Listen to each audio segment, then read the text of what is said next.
Welcome to Luca is a Billionaire, where the only thing I invest in is your answers. You start by powering off and unplugging the keyboard. This prevents shorting and accidental presses. Once done, remove any batteries or USB connection so you can work safely.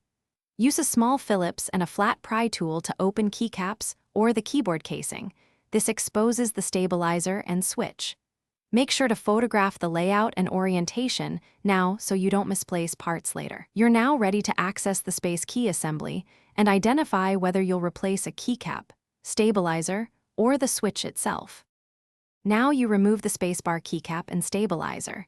Use a flat pry tool at each end and unclip slowly to avoid bending the wire. Once off, inspect the stabilizer clips, spring, and retainers. Replace any broken pieces. If the issue is the switch and your board is hot swappable, pull the old switch straight out and press the new one in until it clicks. If soldered, desolder the old switch, position the new switch, and solder securely. Make sure the stabilizer bar aligns before reassembly. To finish, reseat the stabilizer and place the keycap gently onto the switch stem. Press evenly down the full length so both sides snap in. Reconnect power and test the spacebar across several presses to confirm consistent travel, click, and actuation.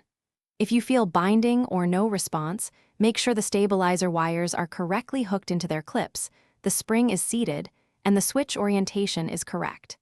If solder joints were redone, verify continuity.